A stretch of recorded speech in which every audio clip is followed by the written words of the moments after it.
Hi all, welcome in the KD Sushma channel. So today we are going to learn about the logistics part, and you also know that this is the biggest cost factor in the international business, whether it is export or whether it is import. कि product की सारी costing अगर मिलाएंगे तो कितना बड़ा portion जो है लॉजिस्टिक का ही जाता है. कभी कभी ऐसे भी देखा मैंने कि price of product is very less but the logistic cost is too higher than that. और कोविड में तो हमने बहुत सारी चीजें ऐसी देखी. बिल्कुल बिल्कुल एब्सोल्युटली राइट. सो ये बहुत बड़ा फैक्टर है. सो आज हम इसके बारे में डिस्कस करेंगे. And today I am here at the Sky Star Clearing and Forwarding Private Limited and their office is at Bhandup Mumbai में है. And mister Sandeep Aher sir is with us. So we will discuss more about the logistics problems.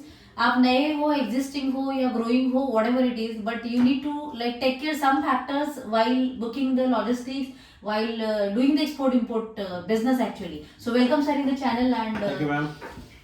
so बहुत सारी चीजें हैं logistic के बारे में, questions बहुत सारे लोगों के एक्चुअली. सो उसको पहले अगर लिया जाए तो प्रॉब्लम स्टेटमेंट्स क्या है, तो आपको बहुत सारे प्रॉब्लम्स होंगे. तो उसमें होता है ना कि लाइक लॉजिस्टिक, तो एक तो कॉस्ट कैसे रिड्यूस करें उसके बारे में. बहुत बार होता है ना कि लॉजिस्टिक हमारे सीएच ने ऐसे बोला वैसे बोला इसीलिए प्रॉब्लम हो गया, फिर वो डिटेंशन लग गया, फिर वो डिमरेज लग गया. तो ये भी एक्चुअली बहुत बार लोगों को फेस किया जाता है.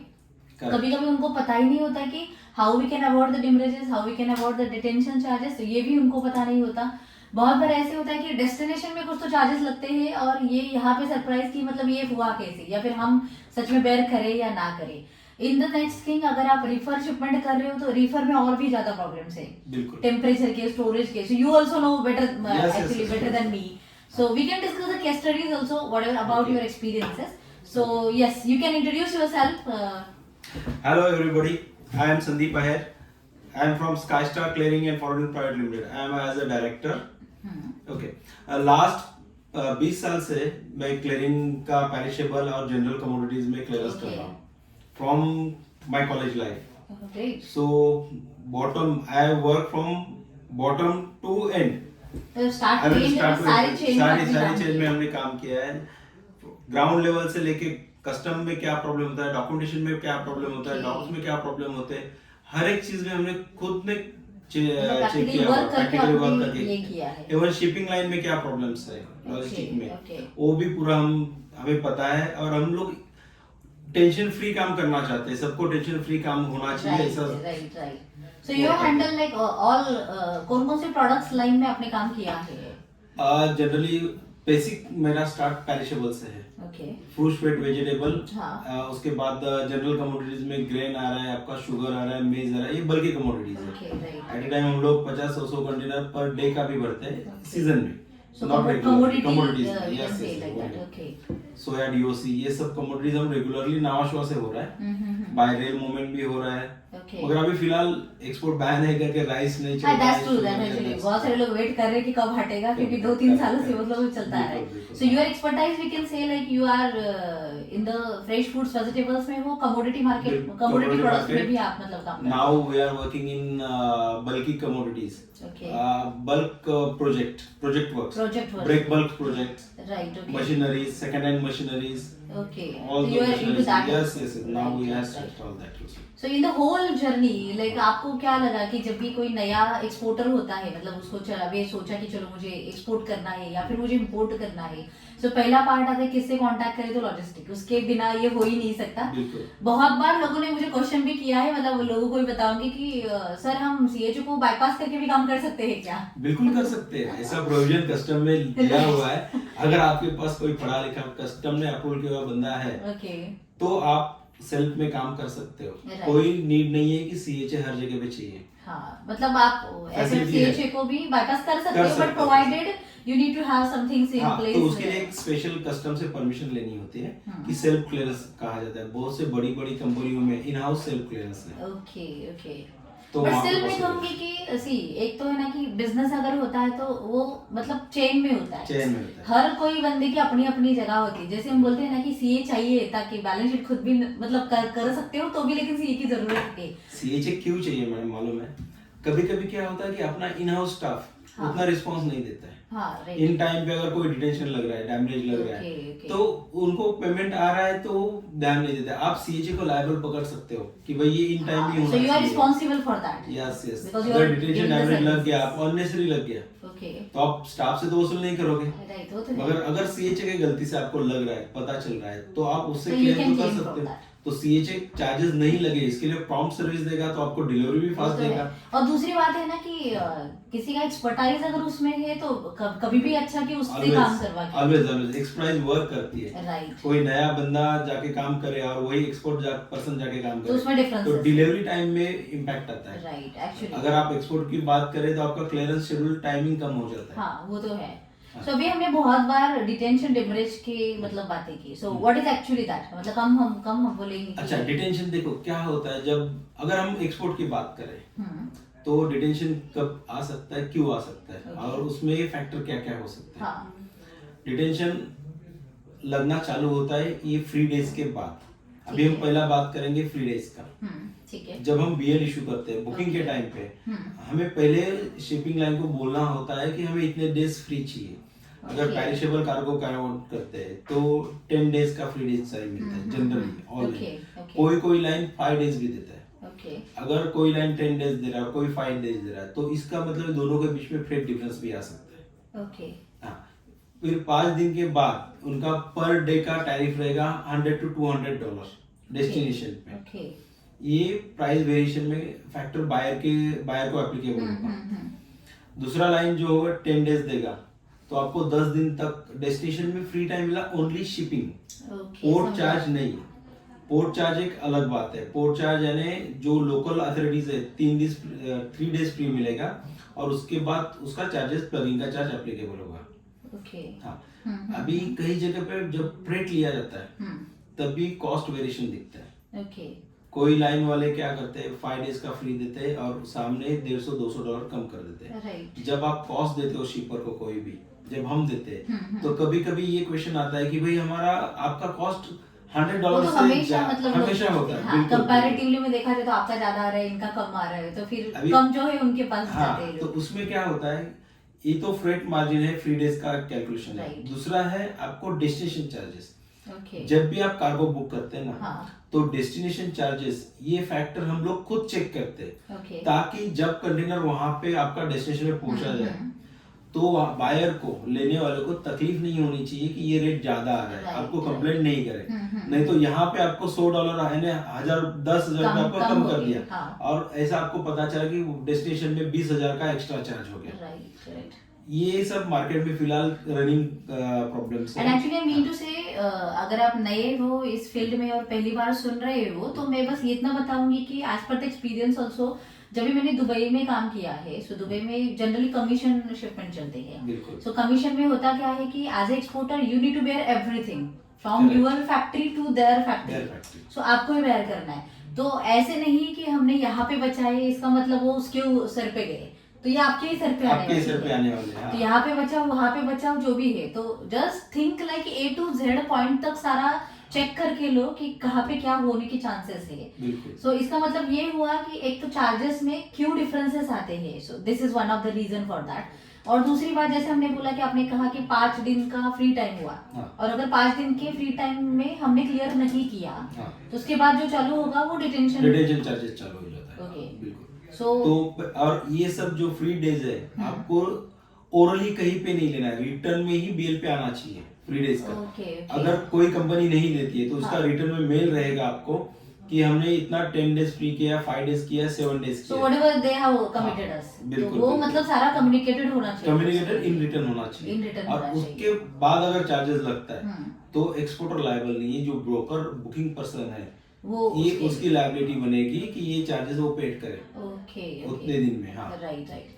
और सच में डिटेंशन चार्जेस बहुत हेवी बहुत हेवी होता है। ये लॉस इम्पैक्ट करता है। डिटेंशन यानी जो प्रॉफिट वाला धंधा, डिटेंशन वाला सारा loss सारा में वाइप आउट करता कर है। जाता है वो, क्योंकि बहुत बार ऐसे देखा है मैंने कि लोगों को पता ही नहीं है और कार्गो वहां पे अटक गया, कस्टम क्लियरेंस नहीं हो पा रहा है उसका, 5 दिन 6 दिन 10 दिन हो गए, इनटू अगर 500 भी अगर पर डे का पकड़ा जाए तो भी कितना हो बहुत गया, and which is into dollar, not in the INR only. So ठीक दिस है। Is one of the thing, so you can take care with applying these factors कि आपको क्या करना चाहिए। दूसरा चीज, डॉक्यूमेंटेशन टाइम पे जानी चाहिए। ओके, यानी आपको क्या क्या डॉक्यूमेंट भेजना है। अगर हम दुबई में बात करते हैं हाँ। तो आपके phytosanitary certificate of Right, origin, right. Bill of lading, invoice, hmm. ये आपके मेन फैक्टर डॉक्यूमेंट्स है। So ये आपके customer को कस्टमर पहुंचने को चाहिए। टाइम पे पहुंचनी चाहिए। Okay, so we can say hour before time अगर मिले तो that is Yes, good yes. for them.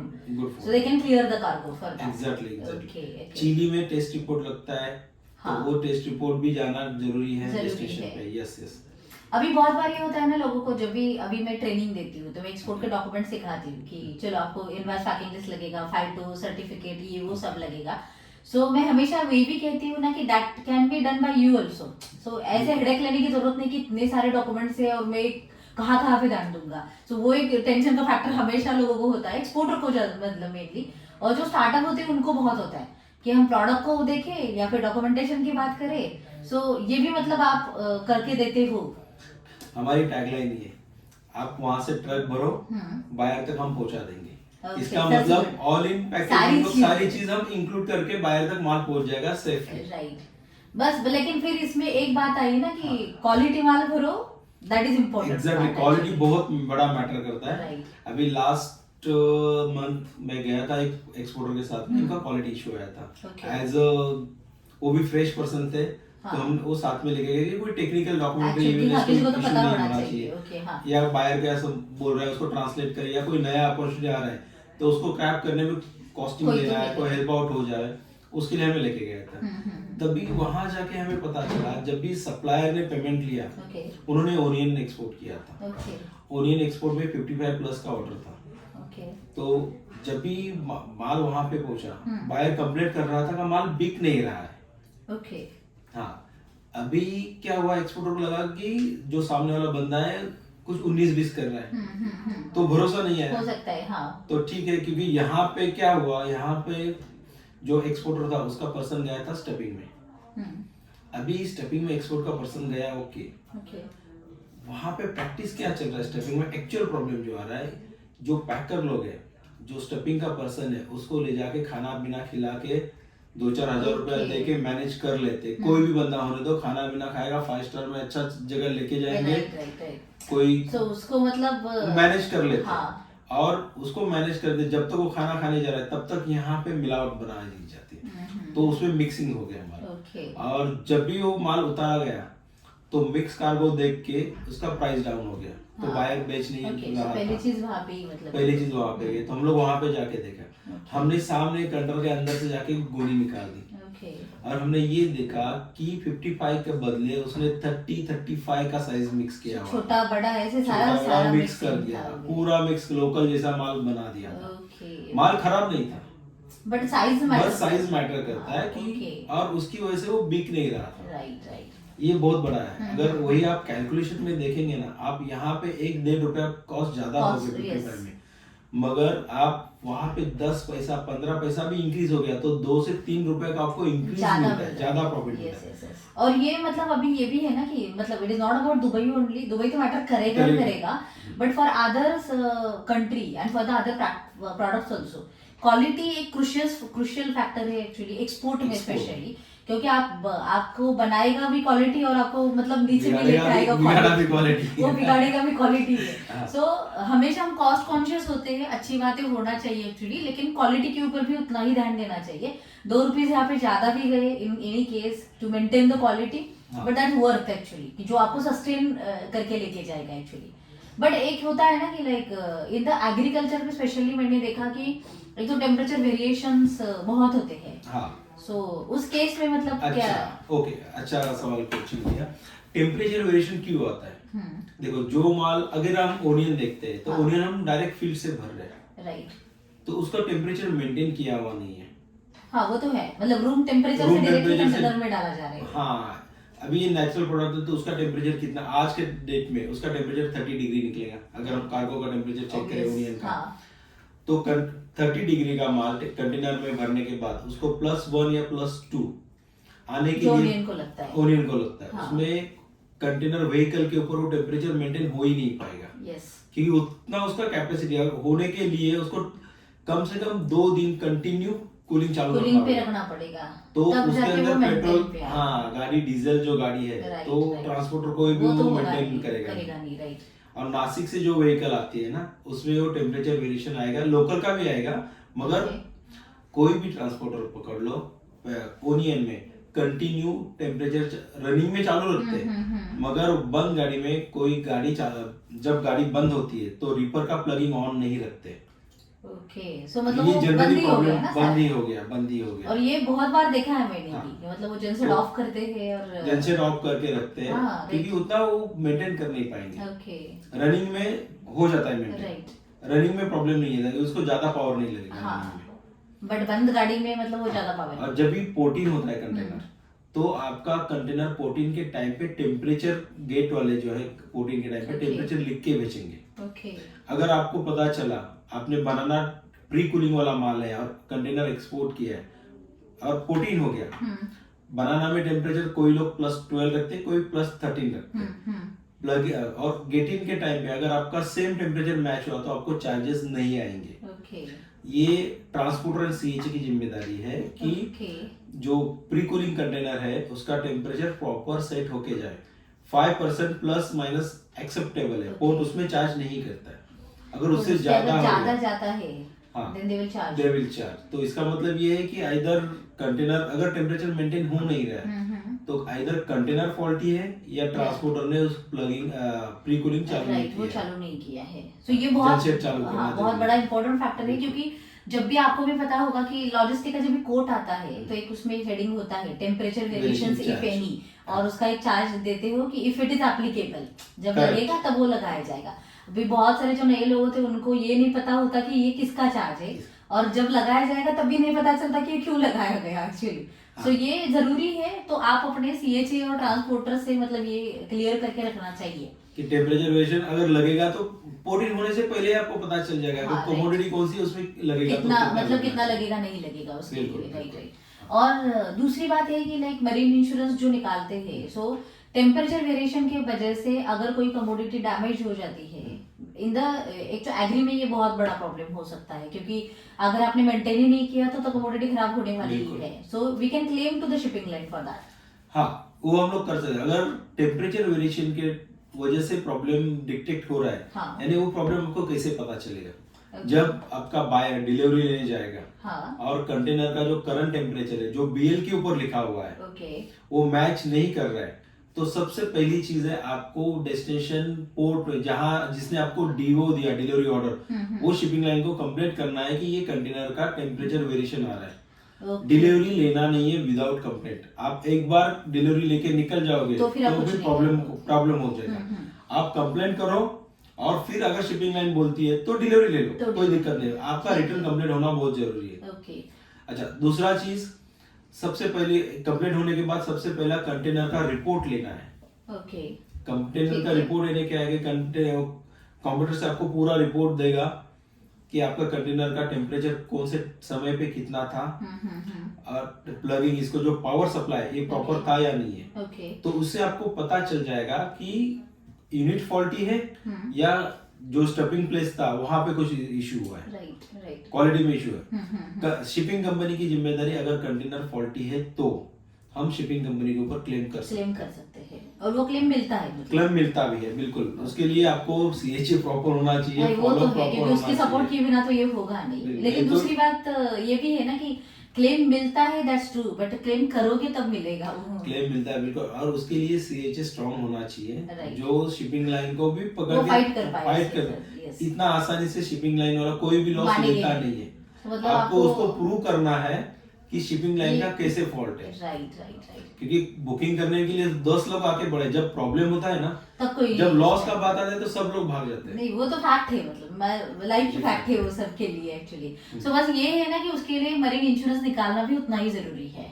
That's also true कि जब भी हम लोग बहुत सारे शॉर्टकट करते हैं ना कि निकाले ना निकाले, करे या ना करे, उसके मरीन लिए। इंश्योरेंस मैम ये जो है ना एक्सीडेंटल मिलता है, ये पेरिशेबल में मरीन इंश्योरेंस हर एक कमोडिटी कवर नहीं करता है, okay okay, quality issue cover नहीं करता है। हाँ हाँ, बट मेजोरिटी केसेस में जहाँ पे मरीन इंश्योरेंस एप्लीकेबल है तो वहाँ पे मतलब उन्होंने निकालना चाहिए। तो अगर आप इनको टर्म्स वो ले रहे हो, सीआईएफ है, तो आपको हाँ, कॉस्ट आपको करना इंश्योरेंस चाहिए। फ्रेंड तो वो तो बिल्कुल, करना बिल्कुल। चाहिए। सो उसमें मतलब ये मत करो, इंश्योरेंस लेके रखो, क्योंकि that is your safety point कि आप अगर कुछ होता है गलत तो मतलब आप वो कर सकते हो। बहुत बार ये भी होता है ना सर कि लाइक लॉजिस्टिक के कोट लेते हैं, जो भी न्यू हो जो पुराना हो कोई भी हो, आपसे लेंगे और 2-3 लोगों से लेंगे, बहुत सारे वेरिएशंस दिखते हैं लॉजिस्टिक के चार्जेस में भी। सो वो नहीं समझता कि मतलब इन्होंने 20,000 क्यों ज्यादा लगाई, इन्होंने 30,000 क्यों मतलब कम बिल्कुल। लगाए। So what is that actually. अच्छा, इसके अंदर और एक फैक्टर है जो टर्मिनल हैंडलिंग चार्जेस है।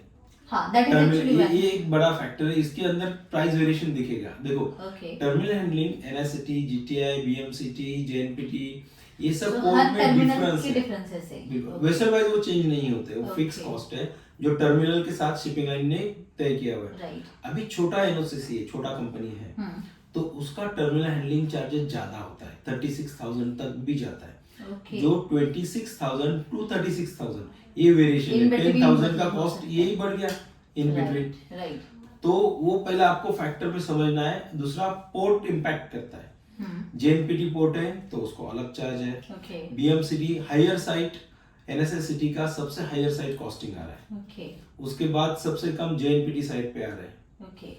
जीटीआई में कम आ रहा है। तो हम लोग वही चूज करते हैं। अपना पहला प्रेफरेंस ये कॉस्टिंग में होता है कि माल कभी रेडी हो रहा है, जहाज कहाँ पे लग रहा है, तो उसके हिसाब से आपका कॉस्टिंग। बट ये हमारे कंट्रोल में नहीं कंट्रोल होता पे नहीं होगा कि वो शिप कहाँ पे लगेगी। जैसे आपने बोला एनएसएससीटी हायर है और जीटीआई कम है, तो बिल्कुल। मैं कहूंगी कि चलो जीटीआई लगाओ, लेकिन ये मेरे कंट्रोल में नहीं होगा कि वो वहां पे लगना चाहिए। ये शिपिंग लाइन के कंट्रोल में शिपिंग होगा। लाइन में कंट्रोल होता है। बट कैन बी कंट्रोल मतलब कि हम हाँ, तो प्लान कर उसके- सकते हैं उसके लिए। बिल्कुल जैसे। बिल्कुल। उसके लिए क्या है कि अपना जो पैकेजिंग है ना, पैकिंग करना है ना, हाँ। वो हमें अपने वेसल के शेड्यूल के हिसाब से करना है कि हमें चेक करना है 10,000 रुपीज बचाना है, ओके। तो हम वो वेसल को स्किप करेंगे, तो उसके बदले अल्टरनेट वेसल कौन सा है, और वो कब वो लगने कब है वाली और है। उसका रूट कौन सा। देखिए मैम, सिर्फ 10,000 रुपए बचाना नहीं है, इसके हाँ। अंदर ट्रांजिट टाइम भी मायने वो रखता भी है। मैटर करता है। राइट। अगर आपका पेरिशेबल कार्गो है और राइट। ड्यूरेशन अगर कोई ज्यादा हो रहा वेसल है, डायरेक्ट जा रही है, कोई वाया जा रही है, तो वो भी Transit, मैटर बिल्कुल, करता वो है। matter बट करता यस, मुझे यहाँ पे एक पॉइंट बस क्लियर करना है कि, और मुझे भी क्लियर है मतलब वो कि वेरिएशंस इन द चार्जेस में क्यों आते हैं लॉजिस्टिक के, तो ये पहले समझने वाली बात है। कभी हो सकता है कि कोई लॉजिस्टिक 26,000 टर्मिनल चार्जेस मिनिमम लगा के देगा, बट जब भी वो लगाएगा तो एक्चुअली लगाएगा। एंड में आपका अगर हमने चलो हमने शुरू में हम क्या करते हैं, आपका कॉस्टिंग खराब नहीं हुए इसके लिए हम हायर साइड लगा एक्स्ट्रा के देते हो। Right right. कि जो एक्चुअल है, ऐसा नहीं कि हम हमारे मन से दे रहे। हाँ हाँ। एक्चुअल एनएसएससीटी का This is cost the range. 36,000, this is the range, ताकि आप कॉस्टिंग करते समय प्रॉपर करें, बराबर। आपके पॉकेट में लॉस नहीं आना चाहिए। Right. अगर मैं आपको एकदम एग्जैक्ट, चलो आपको एग्जैक्ट चाहिए तो एग्जैक्ट भी दूंगा, हाँ। मगर शेड्यूल वही वेसल पे प्लान होना चाहिए, तो मैं आपको एग्जैक्ट दे सकता हूँ। बट हो सकता है कि अगर वो एक्स्ट्रा लगे 10,000 तो आपके पॉकेट से जाने वाला है, पॉकेट से क्योंकि आपने जाने। कॉस्टिंग में पकड़ी ही नहीं है वो। क्या होगा, आपने अभी पैकिंग कर लिया हम्म। और फिर मुझे पूछा कि अभी करंट मेरा पैकिंग हुआ, अभी मुझे वेसल चाहिए, राइट। और वो टाइम पे हमारे पास एनएससीटी का वेसल है, तो आपको कॉस्ट तो फिर तो 36,000 वाला 10,000 10,000 वाला आएगा।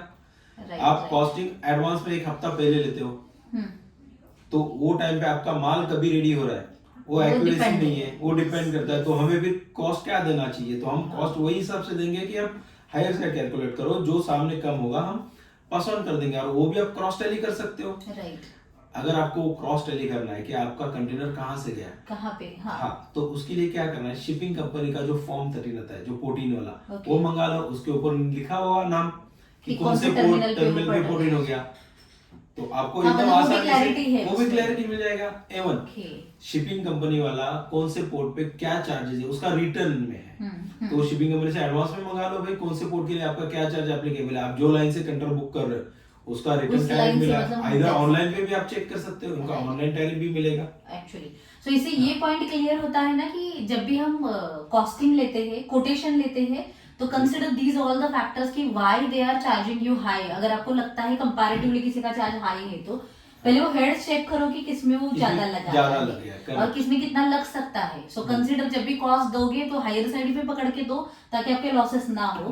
एंड एट एक्चुअली काम करने के लिए ये भी मतलब सी एज पर माय एक्सपीरियंस, जितना मैंने 18 साल काम किया इंटरनेशनल में, even in the corporate and my own company also, ये बहुत मैंने देखा है ना कि ट्रस्टवर्दी सीएचए बहुत मैटर करता है। बिल्कुल, मतलब दैन कि आपके 5-10 हजार बच रहे हैं, क्योंकि तो ऐसे बहुत सारे केसेस आपने भी देखे होंगे कि आउट ऑफ द वे जाके कितना कुछ करना पड़ता है इन केस अगर। देखो सीएच आपको काम में कब आएगा, रेगुलर काम तो सब करते हैं, हाँ. जब कोई क्रिटिकल इशू होता है ना, Right. वो टाइम पे सीएच का नॉलेज, उसका एक्सपर्टीज पता चलता है। हाँ, और उसकी हाँ. मतलब फ्लेक्सिबिलिटी कितनी है हमारे बिल्कुल, करने कई जगह पे ना पैसा मायने नहीं रखता है। राइट। हाँ, जो डेस्टिनेशन पे हेल्प आउट होता है ना, वो बहुत बड़ी चीज है। एक्चुअल में वो तो टाइम की वैल्यू वो बहुत टाइम की important वैल्यू है कि कभी कोई चलो ये पेपर के वजह भी कोई प्रॉब्लम्स क्रिएट होते हैं बहुत बार ऐसे बहुत भी सारे देखे केसेस हैं। में होता है। कभी क्या होता है, चलो मानो गलती से कोई अपना बायर है और उसका कुछ भी प्रॉब्लम हो गया लास्ट मोमेंट पे, राइट, आपको बायर चेंज करना है,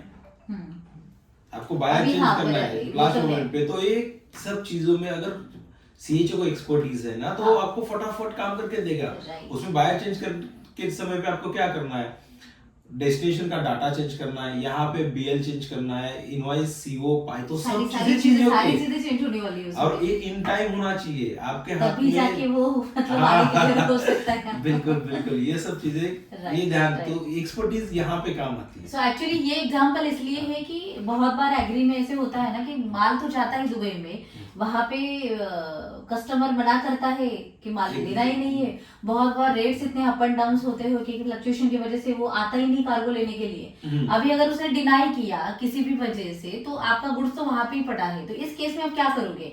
तो शायद हो सकता है कि दूसरा अगर बायर ढूंढना चाहिए।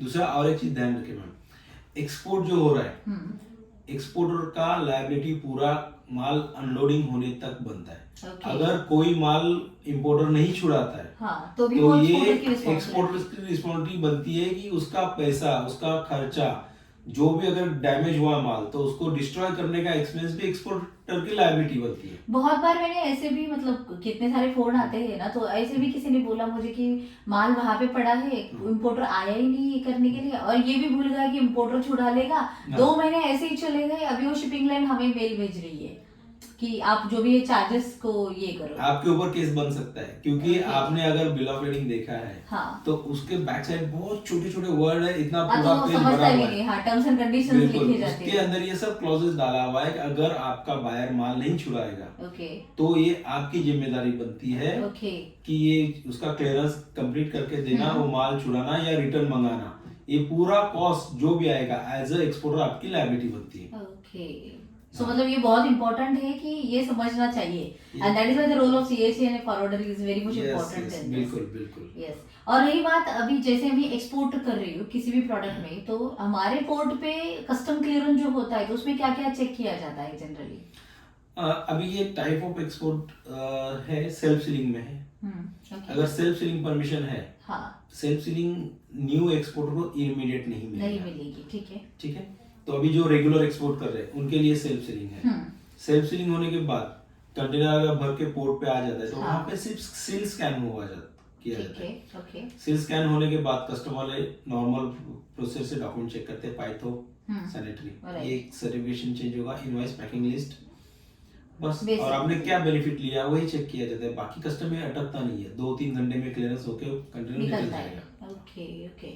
कस्टम में अभी प्रॉब्लम बिल्कुल नहीं रहा है, एक्चुअली कस्टम फास्ट वर्क हो गया पेरिशेबल में। तो मतलब पहले से तो आप कह सकते हो कि अभी बहुत फास्ट सारी है, बहुत एक्टिविटीज सारे मतलब ऑनलाइन होने की वजह से बहुत सारी fast चीजें है। चेंज हुई है। इवन आप खुद चेक कर सकते हो बिना किसी को पूछे कि आपका डॉक्यूमेंट का स्टेटस क्या है। ओके, मतलब इतनी फ्लेक्सिबल इवन कंटेनर ट्रैक आप खुद कर सकते हो, पोर्टिंग हुआ कि नहीं हुआ। कस्टम के पोर्टल पे कंटेनर ट्रैकिंग का एक ऑप्शन दिया हुआ है। राइट। तो आप अगर लिटरेट हो रहे हो एक्सपोर्ट में, तो ये सब चीज आप खुद ही मतलब चेक कर सकते हो, and that is good sign actually. Yes, हम कह yes. सकते हैं कि वो बहुत सारी चीजों में आगे चल रहे हैं। बहुत हम पेपरलेस जो जा रहे हैं, बहुत सही तरीके से जा रहे हैं। So, एक सवाल इंपोर्ट के लिए बहुत बार ये भी मैंने सुना, बहुत सारे लोगों ने भी कहा ना कि इंपोर्ट में यहाँ पे आके माल हमारा स्टक किया जाता है या फिर होल्ड होता है। सो इधर मतलब सच में ऐसे होता है या कोई वजह होती है उसके लिए? बिल्कुल वजह होती है। अभी आप कमोडिटी वाइज देखेंगे तो कौन सी कमोडिटी होल्ड हो सकती है?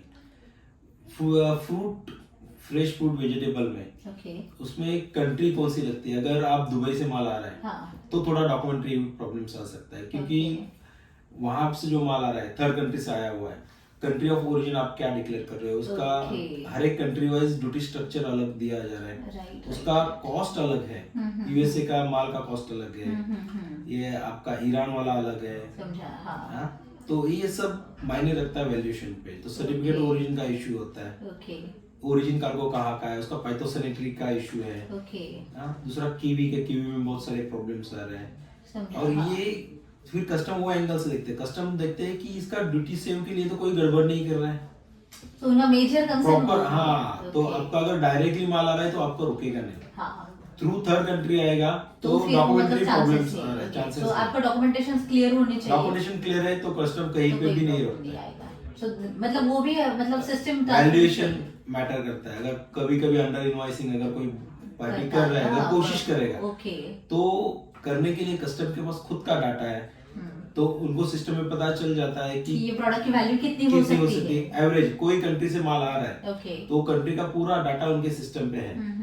इवन सप्लायर, जो सप्लायर, एक सप्लायर आपको माल भेज रहा है, एक मुझे भेज रहा है, दोनों के प्राइस में डिफरेंस क्यों है, ओके हाँ तो ये भी रिकॉर्ड तो मतलब हो चेक जाता कर है सकते क्योंकि हैं, इंपोर्टर डिटेल भी हम लोग डालते हैं डॉक्यूमेंट में, तो वो डाटा इनबिल्ट कस्टम में पड़ा हुआ है, तो वो भी मतलब क्रॉस चेक किया वो जा क्रॉस सकता किया जाता है। That's a good part actually.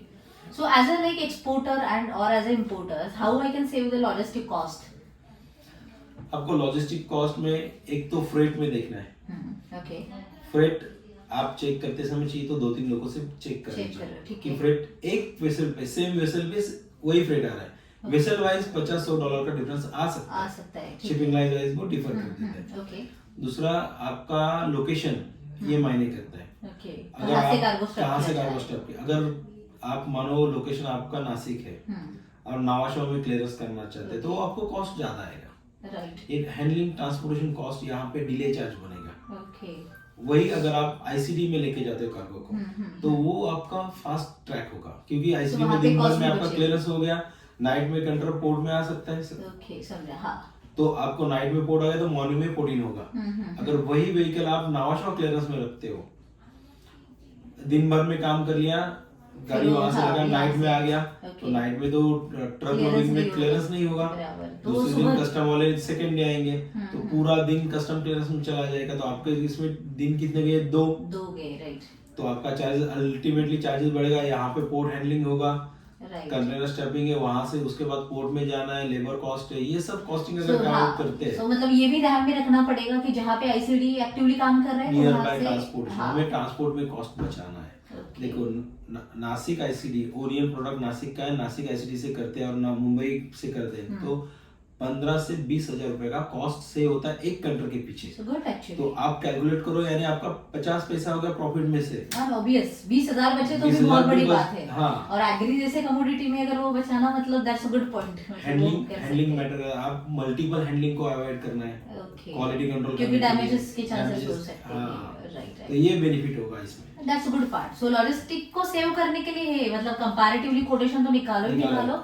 और दूसरा ये भी होता है ना कि जिस वॉल्यूम में बिजनेस में वॉल्यूम होता है बिल्कुल, तो अपने आप तो वॉल्यूम बिजनेस के ऊपर आप ट्रांसपोर्टेशन से बात कर सकते हो। राइट फ्रेट में पेरिशेबल छोड़ के जनरल कमोडिटीज अगर फ्रेट फिक्स में दे रहे हो तो वो तो भी वो भी मतलब होगा। हाँ वो भी पेरिशेबल में थोड़ा सा इशू आ रहा है बार्गेनिंग में, हाँ। ओके बट स्टिल But मतलब वी still, कैन अगर आप कंफर्म हो, श्योर हो, हाँ तो हम शिपिंग लाइन से निगोशिएशन वो कर भी किया सकते जा हैं, सकता मगर गारंटी होनी चाहिए कि कि इतने container कार्गोस आप आपके दे इतने जाएंगे, इतने बिल्कुल, कंटेनर्स बिल्कुल। मंथली जाएंगे Yes, राइट। yes. सो जब भी हम अगर प्लान में चले तो yes definitely we can save the logistic cost, मतलब अगर प्लानिंग Exactly, करें प्रॉपर्ली exactly. और उसके बिल्कुल, लिए बिल्कुल। करें तो so what are the dos and don'ts for the new exporters और the exporter importers you can tell as a experience person in the logistic.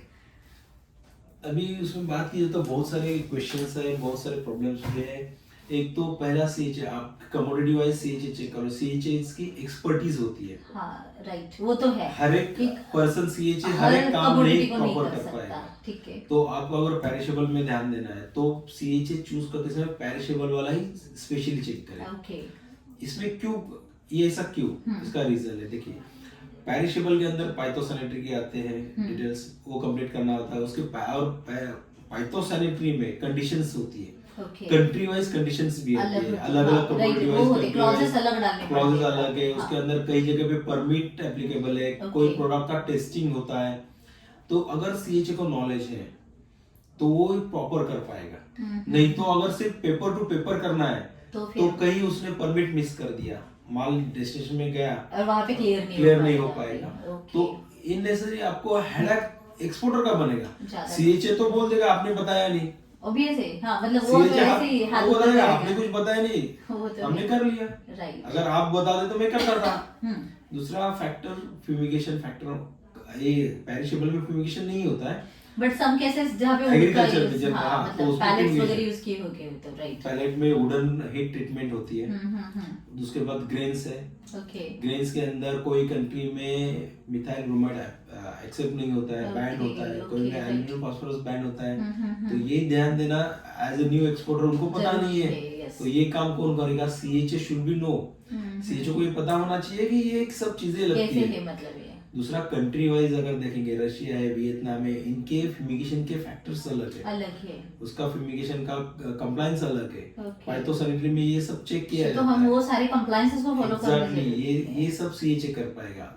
आपका हेल्थ सर्टिफिकेट होते हैं, तो राइट। वो हेल्थ का काम कौन करेगा? सीएचए। ये सब हेल्थ के लिए पहले आपको Right. टेस्टिंग करना है, ओके, उसके बाद हेल्थ सर्टिफिकेशन अप्लाई करना ही तो है। ये सारी चीजें मतलब वो करेगा, सो दैट इज इस- व्हाई वो हाँ, एक्सपर्टाइज ये होना expertise चाहिए उस उसकी होनी कम्युनिटी चाहिए, के क्योंकि वो रेगुलर कर रहा है तो उसकी एक्सपर्टीज बनती है। Right. और उसको पता है, अगर आप भूल भी गए जगह तो भी वो बताएगा कि ये आपने मिल गए नहीं तो किया है। आपका जिम्मेदारी भाई ये सब काम सीएचओ को कंप्लीट करना है। आपका काम है चेक करना। आप Right.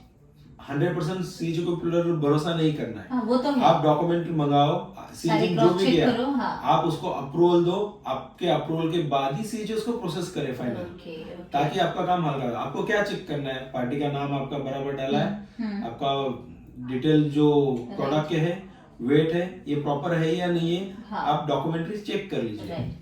बस। तो ये भी एक बहुत इंपॉर्टेंट फैक्टर होता है डॉक्यूमेंटेशन को वेरीफाई करने का, मतलब वो चेक करना चाहिए। चेक करना चाहिए, क्योंकि एक बार अगर शिपिंग बिल फाइल हो गया तो मतलब वो बहुत क्रिटिकल है कि आपको चेंज करने की प्रोसीजर। फिर अमेंडमेंट में तकलीफ होगा। हाँ राइट, और वो बहुत सारी चीजें मतलब आगे से बढ़ जाएगी, कम नहीं होगी उसके एग्जैक्टली। लिए। अच्छा, जब एडी कोड होगा ना, हाँ अगर आपके मल्टीपल एडी कोड है, हाँ तो आप इनवॉइस के ऊपर जो बैंक में पेमेंट आने वाला है ना, प्लीज मेंशन करें, क्योंकि वहां पे दिक्कत होती है। ओके। एडी कोड अगर आपके 3 बैंक है, हाँ आपको पता ही नहीं कि, आपको पता है कि आपका कौन से बैंक में पैसा आना है, मगर सीएचओ को क्या पता? हाँ, तो वो कौन सा शिप मतलब फाइल करते समय कौन सा फाइल करेगा हाँ, उसके लिए। अगर उसने दूसरा कोई बैंक डाल दिया तो आपको पेमेंट रिलीज नहीं होगा। हाँ, right. इधर वो आपको रिटर्न करना पड़ेगा, या कस्टम से अमेंडमेंट एक So, बार फिर वो शिपमेंट हो फिर से गया, प्रोसीजर मतलब repeat बहुत कीजिए। तकलीफ है। हाँ, तो कभी कभी बहुत सारे केसेस में ऐसा होता है, ओके। और फिर पेमेंट आके भी आप यूज नहीं कर सकते। नहीं वो बहुत देखा है, क्योंकि हाँ। बैंक क्लोज नहीं कर पाएगी उस बैंक close ट्रांजैक्शन नहीं को, करेगी, डॉक्यूमेंट या फिर- तीसरे बैंक पे के पास है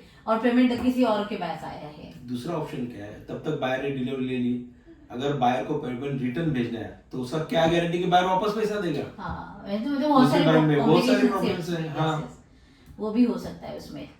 सो there are lot of factors actually, तो ये चर्चा मैं कहूंगी कि दिन भर भी बोले तो भी खत्म नहीं होने वाली है। एक्चुअली जैसे बात करते बहुत हैं, सारे, एक हाँ, सब्जेक्ट निकल जाता है, बहुत आपको सारी पता चल चीजें जाएगी, हैं, और छोटे-छोटे। एक्चुअली सब्जेक्ट इतना बड़ा है कि उसमें बहुत सारी बातें हो बहुत सकती सारी हैं। हो सकती है। बट स्टिल मैं कहूंगी बहुत सारे पॉइंटर्स आपको भी मिले होंगे कि लॉजिस्टिक को हैंडल करते समय कैसे करना चाहिए, and why the role of CHM forwarder is so important actually. So you can connect to Skystar also for that, and we will mention the details about उनके वेबसाइट एंड सारे contact details, so you can connect to them also.